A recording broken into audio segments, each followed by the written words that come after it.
Hi,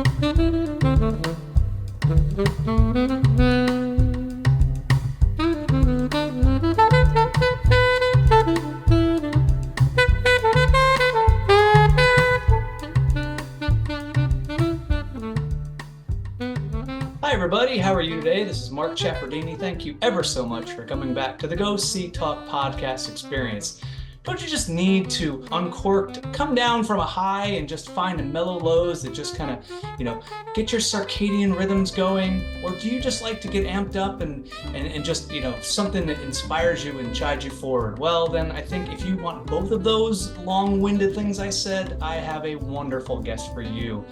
Leeds based saxophonist, jazz impresario, amazing, wonderful woman. Jasmine Myra is here on the show to talk about her newest album, Rising. It's a sophomore effort from her wildly successful album, Horizons. So I'm just going to get down from a podium and invite this guest, this wonderful woman, onto the podcast. Jasmine, how are things in your world? Good to see you again.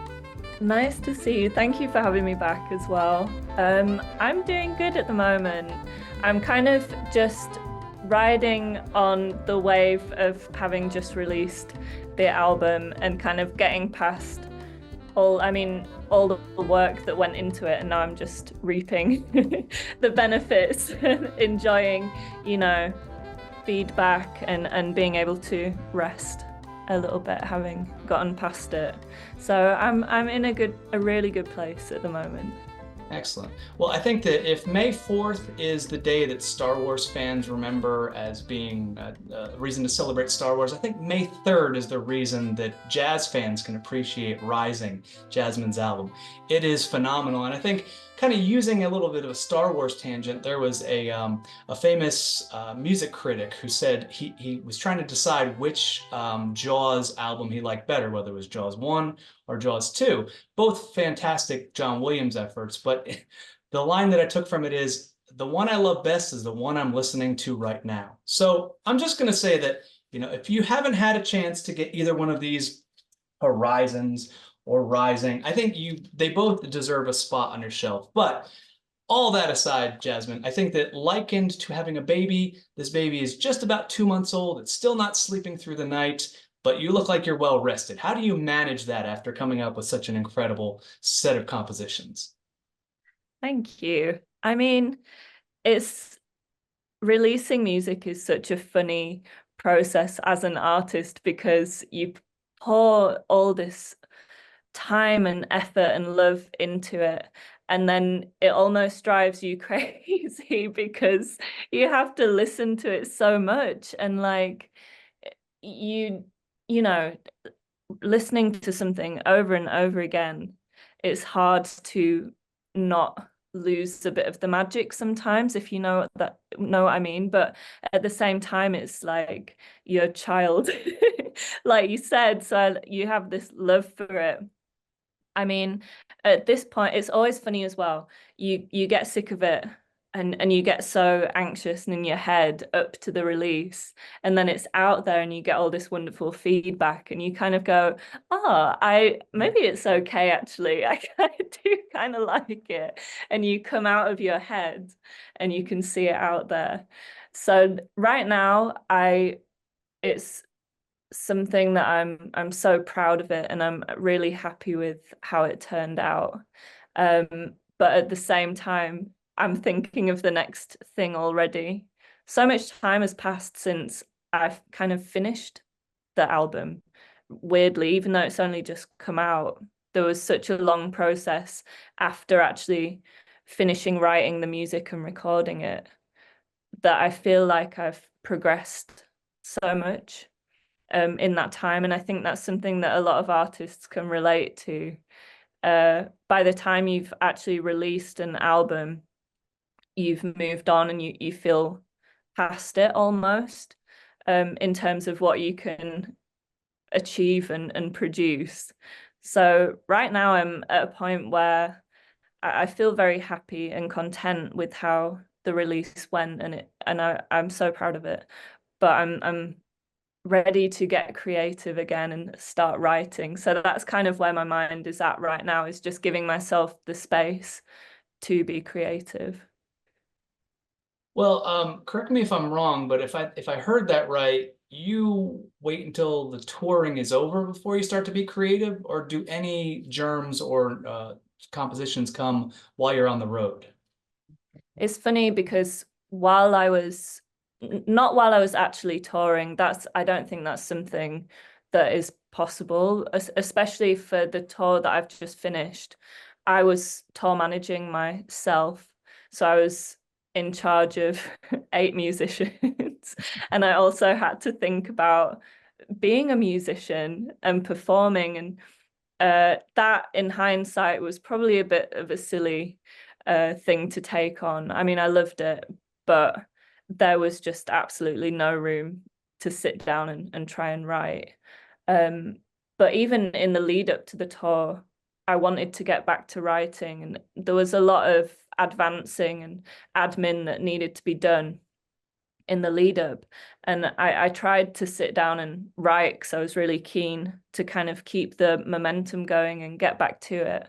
And I just couldn't. I think it was a combination of being a little bit stressed about the tour and having a lot to do, but also the lead up to the release. So I was in a very insecure place. It's kind of what I was saying before, where I've listened to the album over and over again and actually stopped hearing it. Like I lost perspective on it and started questioning whether I actually even thought it was good and worrying about how it was going to be received.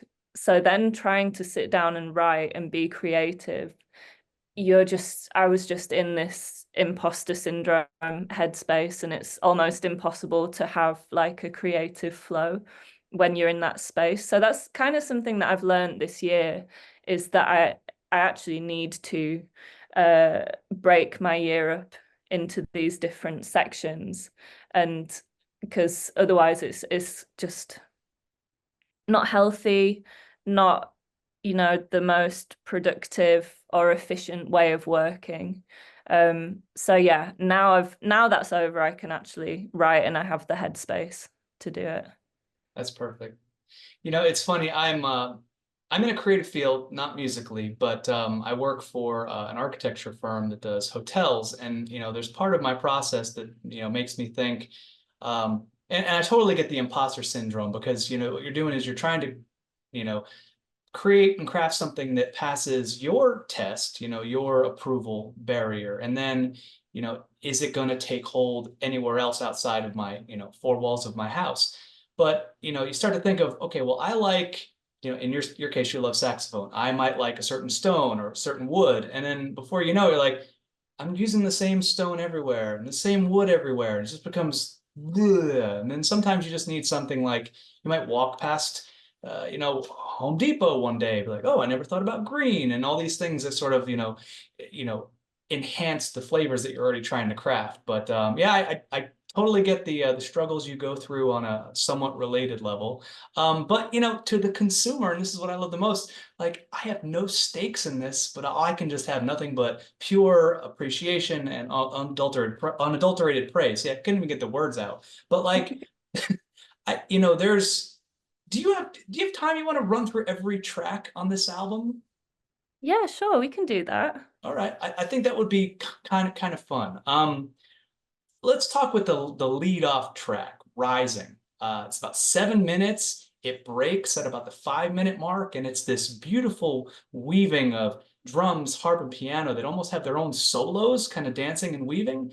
How do you even start to say, you get this, you get that, and then you get that, and then somehow through the mysticism of jazz, it all works out?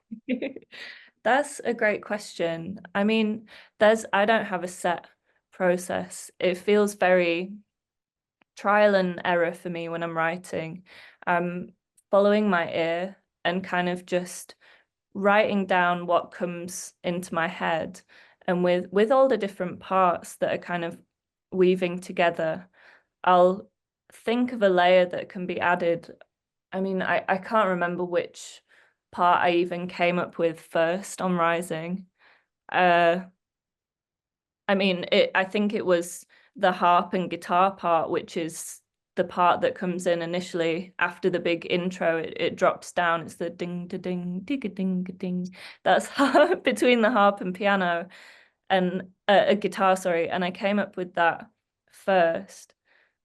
Hence why it opens with that. That will have been the first thing that I wrote down. And then I build up the layers around it. And as I'm thinking of a new layer that can be added, I'm also thinking which instrument would it sound nice on? How would the different instruments sound?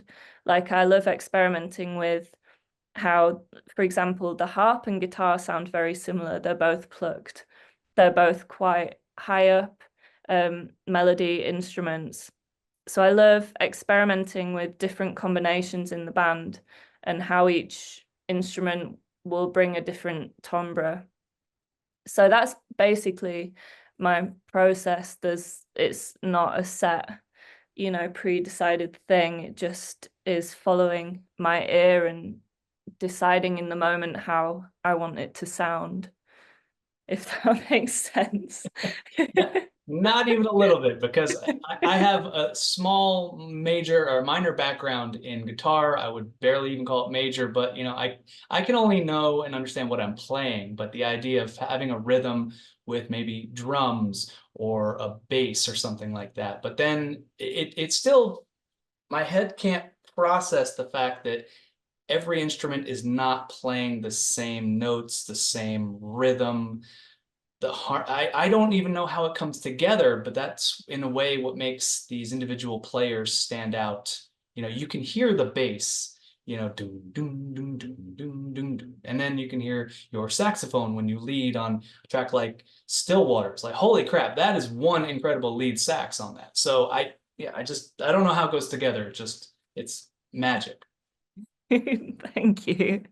I guess you could compare it to using different textures in a room, right? You were talking about designing hotels, whether you choose a soft surface or a hard surface, or contrasting light or dark colors. That's the way I'm thinking about it, I suppose. How using these combinations is going to affect the listener, or what emotions it is going to trigger. I think that is something that I'm always very aware of as well when I'm writing, how I want the track to be listened to and how I want it to make people feel. I think that's something as a composer, this is just my opinion, but I don't feel as though a lot of composers in the jazz world, this is such a sweeping generalization, but maybe they don't think about emotion first and go straight to the notes or the harmony, which, really important elements of a track. But when you take a step back and you think about actually a non-musical listener, how can they associate with a tune? How can it resonate with them? It's feelings, because we all have the same feelings, and music can stir those feelings within us when we listen without having to understand it. So I think that's something that we should put first more often.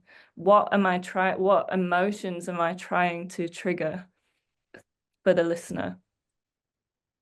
I'm so glad you said that, because this will jump ahead to the second side of the album where Glimmer is, but I totally get that emotional connection, because there's something about I think that's beautifully said, because you don't even have to understand it to know that you are driven, or it evokes something in you. So I think that whatever madness goes into penning notes and figuring out the pairing of different solo players, it's like the end result is that if it gets the people invested, buy an album, see you in concert, it does what you set out to do. So I love that. I love that.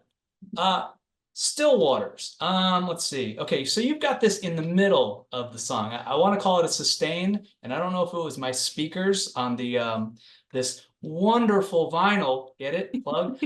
But there's this sort of hum right before the track really takes off. Do you know what that is? What is that?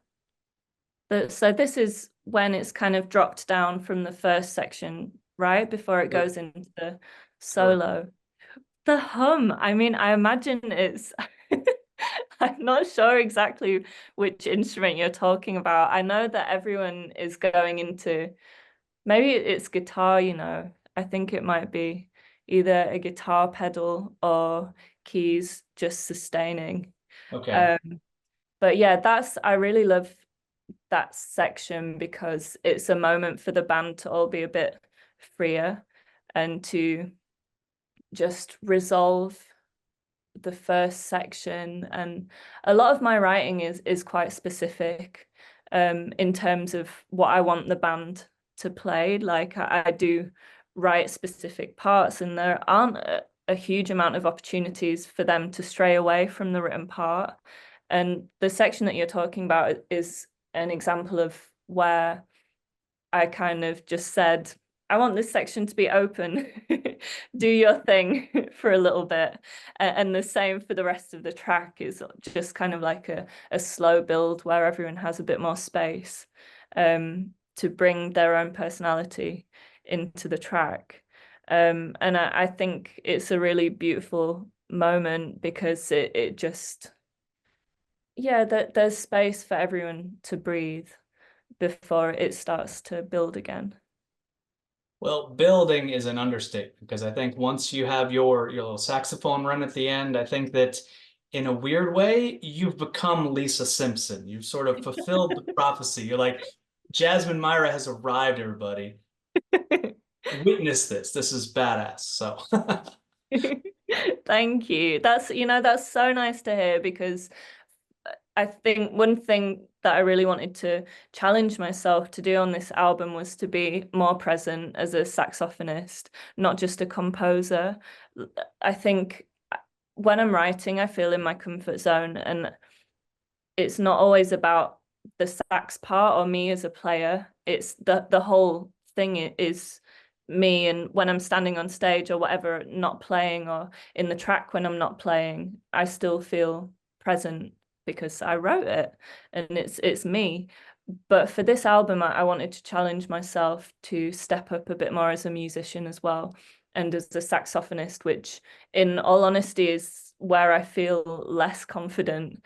So I was very proud of Still Waters in that moment where it was a bigger solo and just, yeah, being more present as a musician and trying to show that I'm pushing to develop my playing as well as my writing. I'm getting this odd parallel to Ted Lasso. I think that you're like Roy Kent. It's like she's here, she's there, she's every up and where, Jasmine Myra. That's it, exactly.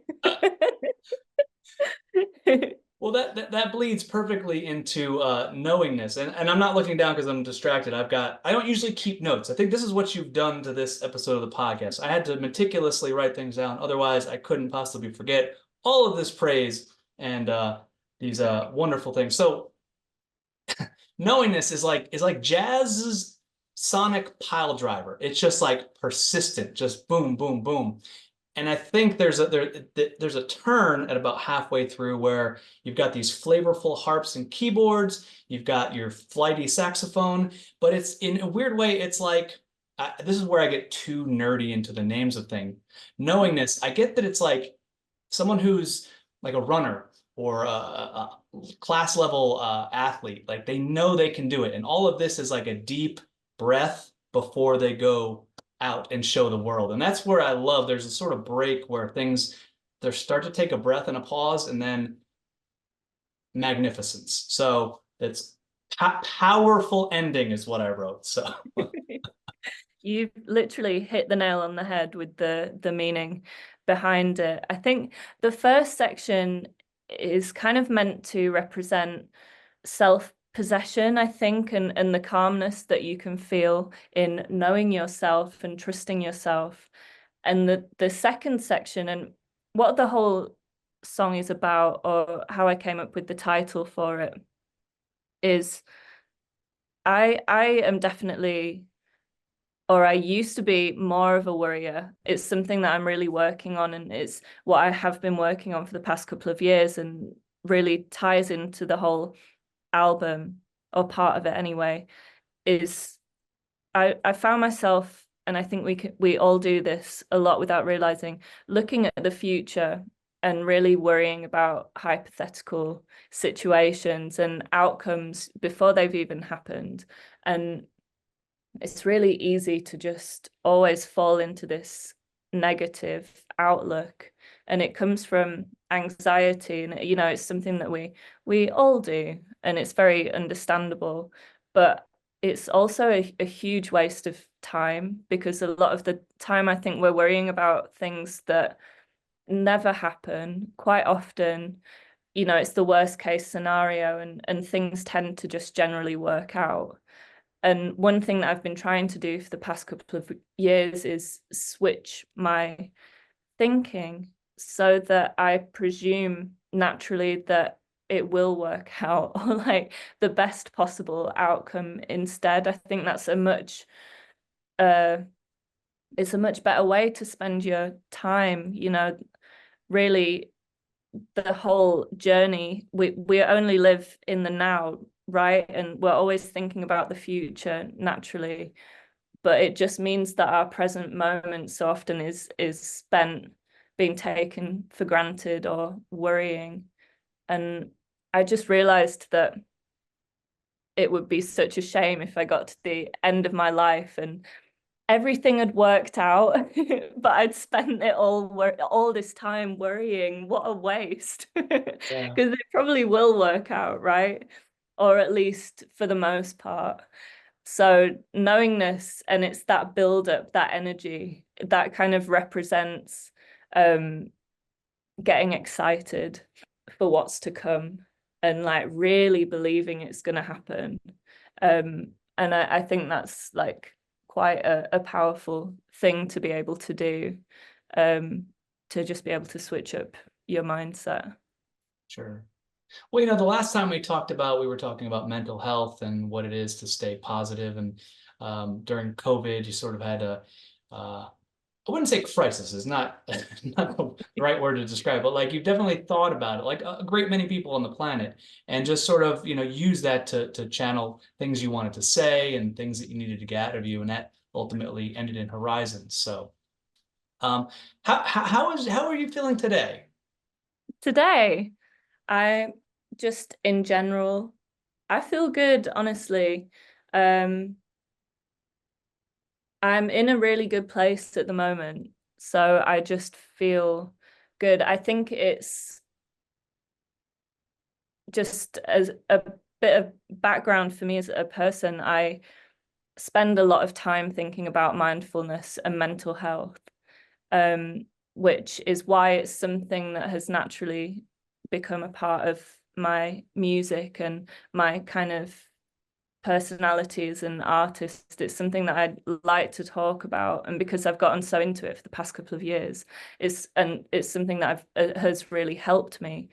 It's something that I want to now try and share, and it's everyone goes through this stuff and can relate to it one way or another. So I think that's why I'm so keen to always talk about it openly and try and share ways of thinking, or different practices that have benefited me over the last couple of years.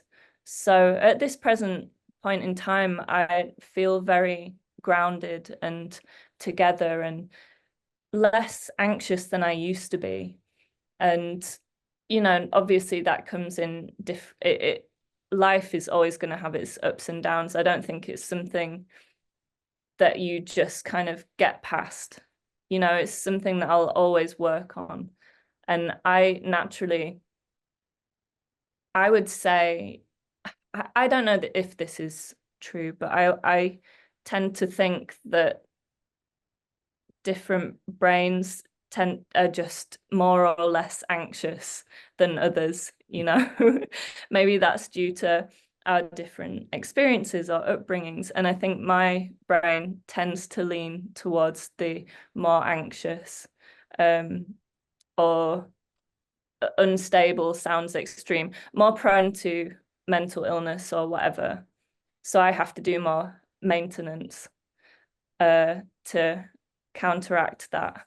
But I think at this point in time, I am in a very good place with it, and spending so much time thinking about it and talking about it, it's like a form of therapy for me. You know, it's a reminder of what I need to keep up with.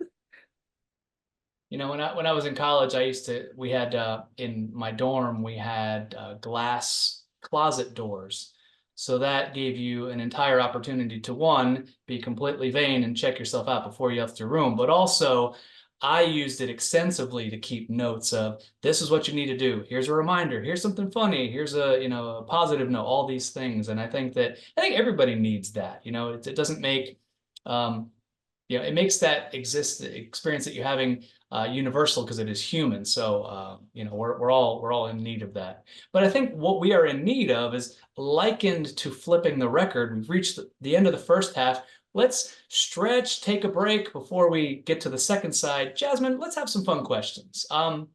What are Jasmine Myra's 10 favorite things? Oh my gosh. 10 favorite, just anything in the Anything. world. You know, your music makes me feel like it's the holidays, which is why I've got this Father Christmas mug. So, Oh my hmm. gosh. So kick back, relax. Anything. 10 favorite. Anything in the world. Wow. Okay. This is a weirdly, it's like one of those questions that's so easy and so hard at the same time, if you know what I mean.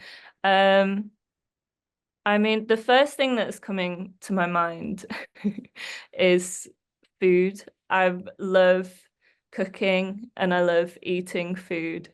I think, and that's probably something, you know, most people, that's going to be pretty high up on the list. But I'm thinking of outside of music, because there's the obvious answer. There's number one is music. I think number two, as a hobby or a way of unwinding, I really enjoy cooking or ordering nice kind of takeaway food. Um, Outside of that, number three on the list, dogs make me pretty happy, which is why I immediately noticed your dog in the background when we Right, first said right over hello. there. Yeah. What is your dog's name, by the way? Dash. My wife Dan? seems to have a love affair with the royal family, so this naming of our Cavalier King Charles Dash is another way of emotionally, fantasatorily tying ourselves to the royals. Dash is a great name. It looks very comfortable right now. Yeah, Um, it's useless. what else can go on my list?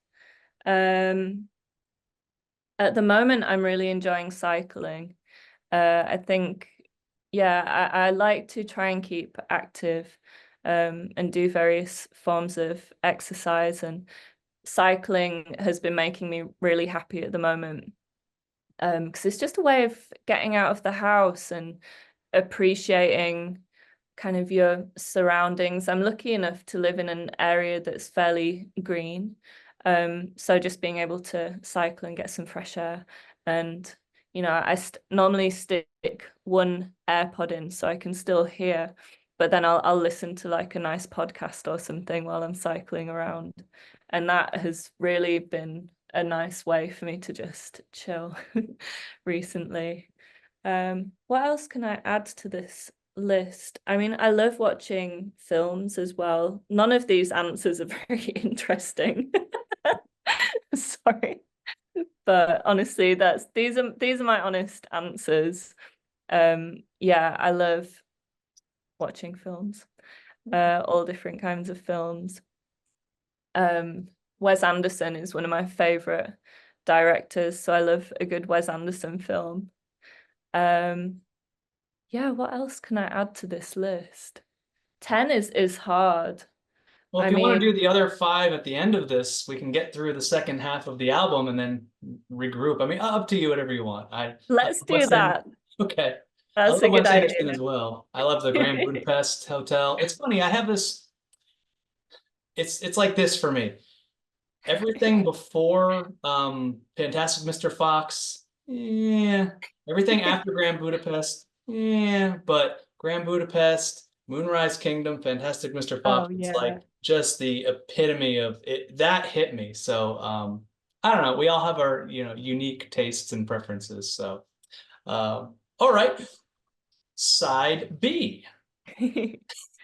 All right, let's go to Glimmers. I feel like that if there was an entry point from Horizons, this track would be it. There's a nice through line that sounds similar, like you've just finished Horizons, and then I would say the first third maybe of this track is familiar, and then it goes into some new fun territory. And you've got a lot of bass attitude, pianos and drums, and I don't know if you remember the band Digital Planets. They had a song called Rebirth of Slick, but I think that this is Rebirth of Slick for the new generation. I listened to it, going back to what you said about emotions. I was like, damn. So I have nothing more to lead into than that, but geez, Glimmers. It's like gold. Thank you. That's interesting. I think you're completely right. Like it does have a lot of similarities with Horizons, kind of the kind of hip hop influenced drum groove, and some of the layering is definitely similar. That's interesting as well because Horizons was one of the earlier tracks that I wrote for that album. And Glimmers for me feels like I'm harking back to my earlier writing style. It's a lot heavier and it's kind of a bit of a standalone track on Rising. Is quite different from the rest of the album, but I love that about it. And it's definitely drawing from my kind of earlier writing style when I first started writing when I was at college. I was really into hip hop and I was playing a lot of hip hop and jazz fusion music. So that's what I naturally started writing. And then from there, I kind of progressed more into like the spiritual jazz sound. But it was really fun to write Glimmers and go back to that style and kind of remember how I used to write and the things that I loved about that time when I was writing, but also be able to hear how I feel like it kind of does use some of it includes my sound that I have currently. So it's like it's in the middle. It's joining the two like eras of my writing so far. The spiritual sound with all the lightness that comes with that, and then the heavy, dark, like hip hop Mhm. when I started writing. It's so funny because they're like different worlds from when I started writing music. But when I first started writing, I loved like the darkness of hip hop and artists like MF Doom and that I was obsessed with the Mad Villainy album and like Soweto Kinch, who's a saxophonist who from Birmingham, who I don't know if you're familiar with him. He writes like jazz and hip hop, and it's all very crazy and like dark. But I was obsessed with it, and I still love it. But it's just like night and day compared to my writing now, which is so like uplifting and light. It's just weird to me to see how those two styles are like different sides of my personality, I suppose. Well, that's really important, whether it was a song you heard in the car in sixth grade or, you had this great album gifted to you in college. I think all these things that whether you know it become part of your character, part of um, you're eventually going to use these as recipes, these ingredients for a recipe later on. There's nothing wrong with it. That's awesome. And I love that some of those things that, you may have forgotten, and the next thing you know, it's like, wait a second. here it is. It's like it's part of your DNA. Yeah, exactly. And it's funny with writing and yeah, letting it come out of you, part things that you forgot were still in there. It ties back to what we were saying earlier about needing headspace. Whenever I sit down and start writing again, I never think, okay, I'm gonna write 8 tracks and this is exactly what they're gonna be, and then I sit down and write them. I don't think I would be able to even complete a single track if that was the process, because the pressure would be impossible. You'd end up starting and then deleting it because it's not good enough or whatever. So my process instead is to let everything out. Just write anything, write 100 tracks and then pick the best one. Or I think it's important to just be free and yeah, let everything out. Don't try and edit it or filter it at the first stage. That comes later. And it's why I like to sit down and not even know what an album's going to be about. And I think that's why it always ends up being so connected to what I'm going through, because I'm just letting it out, but that requires space. Um, it's hard to do that when you don't have time, because it's so much of the process is just, I guess, sitting there. Like it's crazy how much time, and it's not a waste of time because it's part of the process, but so much of the writing time, it's not actually being productive and writing and composing. It's like sitting there and thinking or listening or working out what I want to say. Or it's probably interesting to a listener if they could be a fly on the wall and watch the whole process. Is probably very different to how they imagine. And that's something that I have to keep reminding myself at times where I'm not actually writing, I'm just listening or going back and deleting a load of stuff that I've written down and starting again. It's not a waste of time. Like, you just have to give yourself space and let whatever come out. And that is exactly what happened with Glimmers. I wasn't expecting to write a track that sounded like that to go on this album, but it just kind of came out, and I love that it's a part of the album. Well, you bring up something that I've been curious about, and I know the answer is different for everybody, but you were saying before that if if kind of force yourself to it, you can't probably do it the same way as if you let it just flow naturally. But you're sitting there like into a typewriter, right? You're waiting for no wait, first. You're trying to figure out what to lead off is, and I'm wondering, because this is funny. I can just imagine somebody with maybe a saxophone or maybe a guitar. They'll just be sitting there, and maybe a lawnmower drives by. It's like, hey, that sounds like a bee. Maybe a door creak, on a hinge was like, maybe that's an E. Oh, I think I'm getting somewhere. These things like, I don't know, don't really come from inside of you, but you're able to sort of channel, like adapt it and turn it into something. I don't know. I think that'd be funny creative process. That's really interesting, actually. I was talking to my housemate about this recently, who also writes music. He plays trumpet, and he said something really interesting and beautiful that I hadn't really thought about before. But he was saying that, how did he word it now? Because it was brilliant what he said.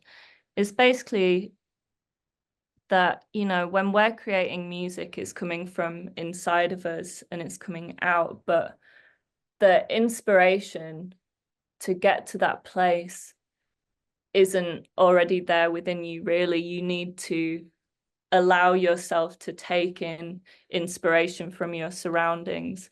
So it's really important as a creative and to give yourself the opportunity to get inspired. Like, you can't just sit in your room and torture yourself for hours waiting for the inspiration to strike. Like, you have to go out and see the world around you and watch gigs and go to art galleries and talk to people and just live life in order to soak up all of this inspiration and then go back to your room and let it out, or wherever, then go and perform a gig and let it out then. But you have to step outside of your office space, and that's really a productive way to work towards your art as well. I think it's just being able to see the bigger picture. I think some people maybe view their work as like, it's literally the hours spent. It's kind of what I was saying before about the process. It's how many hours you're sat slaving away at this project, but it's never going to be what you want it to be unless you can, like I said, go out and get inspired and do both, and it's all adding towards the final thing. I think it's just allowing yourself to have space. And yeah, this is a very rambly way of getting my point across, but you know what I mean. Yeah. And I think you're driving home the idea that just let something breathe. And I think that your housemate is a genius. And I think both of you should be on the show next time to talk about all your musical experiences. You would love his music. Yeah, 100%. It's really beautiful and amazing. I'll send it to you. I'll share it with you. His name is Dan Colhurst, and his album is called Baby Teeth. And it's actually shares a lot of similarities to mine. I mean, the music it's heavier jazz, I suppose, than mine is, but the title Baby Teeth is a metaphor for his journey through life and how he's matured and lost his baby teeth and how he has developed over the years. And all the music's very tied in to his life experience, which is similar to how I like to write and release music. So please check it out because it's really beautiful. Done. Done. Well, from Embers, this is another lavish praise. It's like it's saccharine levels are going through the roof. But like when I'm listening to a film score, ones that really grab me are ones that sort of telegraph what's happening in the film or in the story without you seeing the picture. So I get this idea that it's like wrapping up. And it's not to say like, yeah, let's just, get to the end. No, but it's signaling that there's a culmination coming. And I think that while it is sort of understated and it's quieter, it's definitely telling you something is coming, like pay attention, and then that yields to How Tall the Mountains. So I think that there's an enormous swell that's sort of building, and then you go into How Tall the Mountains. But what was your thought process behind the From Embers? So, well, From Embers and How Tall the Mountains were originally one long track, and we decided to split it into two because From Embers is basically a big long intro. Like you said, it's building towards that final track. But I think it's beautiful on its own, and that's why we kind of decided to separate the two. Um, and I think, yeah, the thought process behind it, I mean, I can't even remember how I started writing this one, to be honest. I think can't remember what music inspired it or if I'd listened to a certain track, but I remember that I wanted to write something where bass clarinet and the double bass were playing together. And I thought that would be quite cool. And it's like what I was saying earlier, where when I'm writing, I'm always thinking about how different combinations of instruments would sound.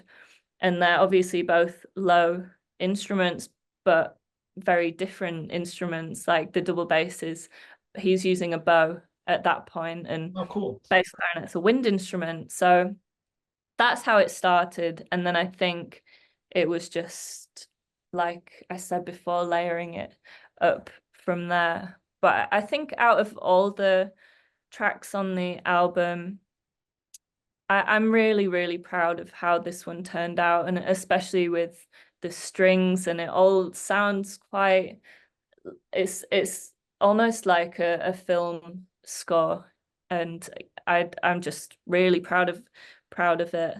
And same with How Tall the Mountains as well. Not to skip ahead, but just compositionally, I am really proud of myself, and I really love both the tracks and how they're like through composed, and just the development of each melody and everything like that. I love how they've come together. Well, I think what you did there is extremely important, not just in music, but the entire artistic and creative community. People need to congratulate themselves more, speak more to their strengths and the things they love. Because I think that, you know, I'm just going to say in this day and age, I feel that with technology and people's opinions and, devices everywhere, there's so many things screaming at you that are maybe trying to take your attention away from yourself, and you're expecting, maybe importance or acceptance to be resonated and followed through in that respect. But I think it all comes from the inside.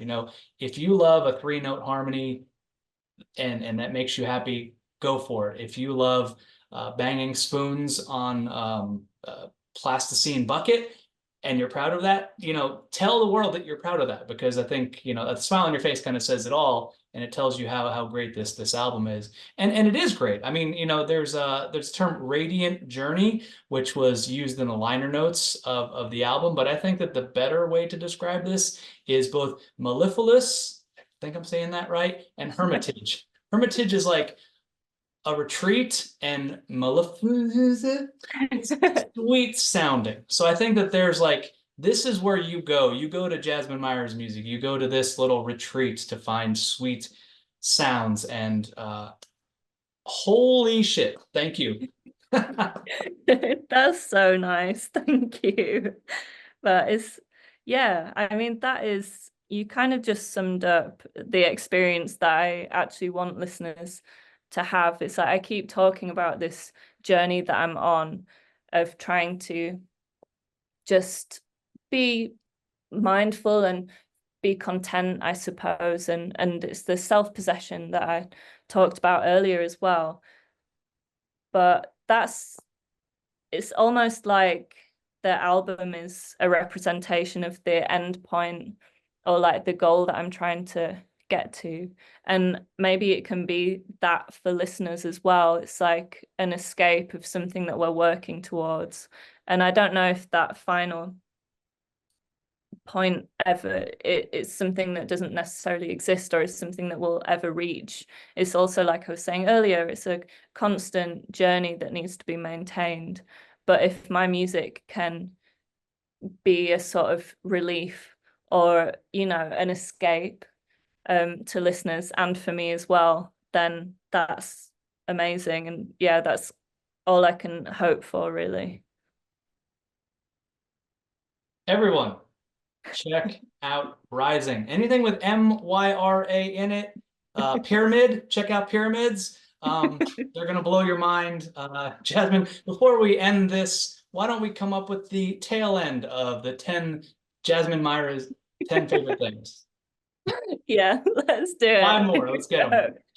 5 more things my top 10 things that I love in the world. Is that what it was? It could be paper clips. It could be printing out old photographs. It could be, it could be holidays. It could be whatever you want. Holidays. I'm just going to give you 5 more honest answers that are also complete cliches. But here we go. Things that mean the most to me, or that I love in this world, after the top 5. And you know what? These are in no particular order. Spending time with my friends. I feel so lucky to be at a point in life now where I just have I don't have a lot of friends, but my close-knit friendship group, they're like family now, and everyone's exactly the same, in that we're all a little bit weird and eccentric, but very open. And they just spending time with friends means the world to me. Um, Getting to travel, the last year or so, I've been lucky enough to visit lots of new places. And growing up, I didn't have a huge amount of opportunity to travel or go on holiday too often. And it's something that I never realized it meant so much to me until the last couple of years when I'm getting to gig in all these new places, and I'm just like, this is the best. That I love this, just discovering a new city. So definitely traveling is something that I want to do a lot more of in the future. What else can I say that means a lot to me? This is a bit of a random one. Surfing. I'd love surfing. Okay. It's not something that I get to do very often, but whenever I do it, I'm like, this is just the best. It's kind of like cycling in the same way that I love exercise that is also it connects you with nature and is a form of mindfulness. Like I always just feel so at peace whenever I go surfing. It's probably quite different to surfing in the US in quite a hilarious way, because obviously UK beaches it's rare that you actually go to the beach and it's pleasant. Last time I went surfing, I think it was pouring with rain, and pretty miserable, but it was still, I had the most fun. Like it was so good. Um, how many have we got left? Two Two. more things.